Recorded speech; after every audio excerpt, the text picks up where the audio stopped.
Assalamualaikum, welcome back to my channel. Hope so you are doing great.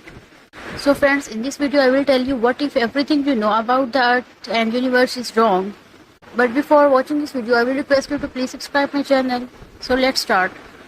Friends, 13.8 billion years ago the entire universe emerged from one single point in space. This theory is known as the Big Bang theory. At one point in time everything could have been condensed into an infinitely dense spot known as singularity.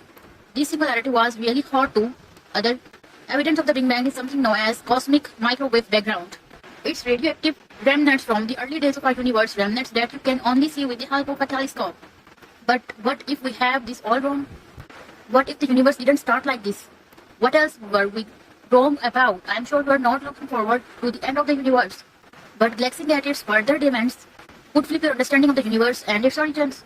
Before we unravel the mysteries of the universe, let's talk about something serious. March is the Mental Health Awareness Month and it's time to fight the old stigma that you have to struggle in silence.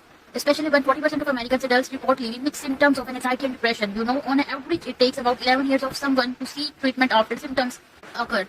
Mostly because people can't afford help. Now, while these numbers are scary, it does mean one thing: you are not alone. Right now, this administration is working to make mental health awareness more accessible, like through schools, expanding telehealth, sport, and providing more funding for CDC programs. Let's break the silence, and if you are in need, check out the resources available to you in your area. The universe is a lot of better with you in it.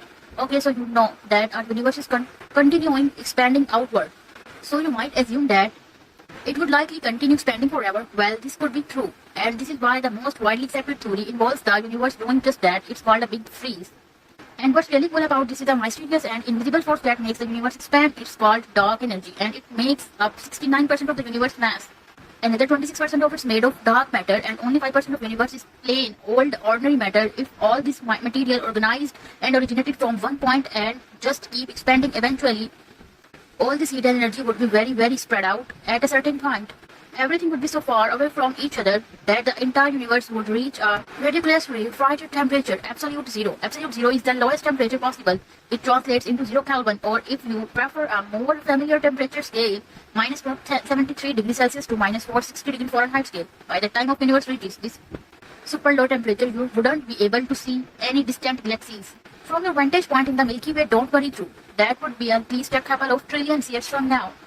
So friends, the big bounce in this violent cycle of contraction and expansion, you wouldn't have the slightest chance of surviving the witness this epic event firsthand. No one would. So for now, all of this is just an end of time theory. And it has a big name, the big bounce. It suggests that the universe expands and contracts all the time, just like a lung that breathes in and out, only in slow motion. And now, just once or twice, according to this theory, there may have billions, trillions, and even infinite numbers of universes. Each time the universe reforms, it could create completely different laws of physics. This would create all kinds of strange possibilities. There could be universes with no life, no stars, and not even atom inside. Now, this is all pretty wild. And it gets wider from here. Some scientists debate that everything we know about our universe is wrong. What we know about the cosmos is based on what we can see and study in our galactic neighborhood. Then we assume that it works like that everywhere else in the universe. The idea is old, and that is called the cosmological principle. But we may have been wrong all along. It could be that the way our Milky Way galaxy moves through the universe, it distorted our data. It means we have never had any hard evidences to confirm our theories. So friends, surely our universe, the one we can see, must exist, right? Well, not so fast. So friends, if you want to see more content like this, so please subscribe my channel and also press the bell icon. So take care, Fimanillah.